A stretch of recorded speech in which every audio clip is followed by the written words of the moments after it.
बिस्मिल्लाहिर्रहमानिर्रहीम। अस्सलामु अलैकुम नाज़रीन, आज हम बहुत ही मज़ेदार मीठा बना रहे हैं और ये शीर खुरमा है। इसके लिए कुछ चीज़ें ली हैं, वो नोट कर लें।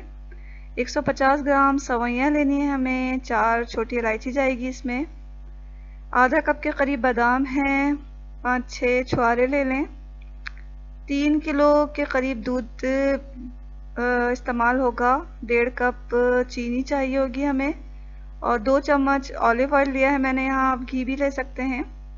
तो ये जो मीठा है इसकी ख़ास बात ये है कि आप इसे गर्म भी खा सकते हैं, ठंडा करके भी खाएं, दोनों सूरतों में बहुत अच्छा लगता है ये। तो आज आए देखते हैं हमें क्या करना है इसे बनाने के लिए। तो यहाँ जो मैंने सवई ली है, सबसे पहले सवई को हम निकाल कर इसे चूर कर लेंगे। तो यहाँ मैं इसे हाथों की मदद से चूर कर रही हूँ। अब हमने एक पतीली में दूध गर्म कर लिया है। तो जब दूध उबल जाएगा तो मैं इसमें छुहारों को धोकर डाल रही हूँ। बादाम को भी धो के डाल दिया है, बगैर छिले ही डालना है दोनों को। तो अब हम इसे मीडियम फ्लेम पर दूध को 10 मिनट तक पकाएंगे छुहारे और बादाम के साथ। तो मैं दूसरे चूल्हे पे ये दूध रख रही हूँ ताकि ये 10 मिनट तक इसमें बादाम और छुहारे पक जाएं। दूसरे चूल्हे पे मैं एक और पतीली रख रही हूँ और इसमें हम अपनी सवैयों को भूनेंगे। तो पहले मैंने इसमें ऑयल डाल दिया है। अब छोटी इलायची डाल के फ़ौरन ही सवैयाँ डाल रही हूँ इसमें।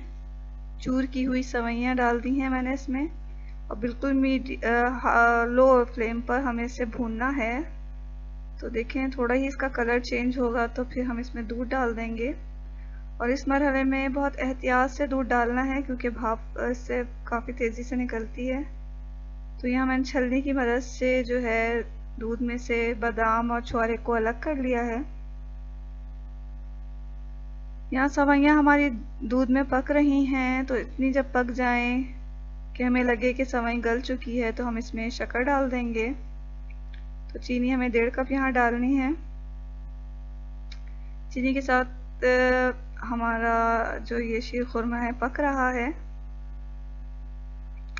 तो पकने के दौरान ही मैंने जो बादाम और छुहारे अलग किए थे वो छील के इसमें डाल रही हूँ। छुहारों को मैंने बीज निकाल के काट लिया छोटे छोटे टुकड़ों में, इनको भी इसमें शामिल कर रही हूँ। तो अब ये हमारे बादाम छुहारे शीर खुरमे में पकेंगे। हमें अब इसे इतना पकाना है कि जितना हमें इसे गाढ़ा करना है। तो बहुत ज़्यादा गाढ़ा नहीं करते इस शीर खुरमे को।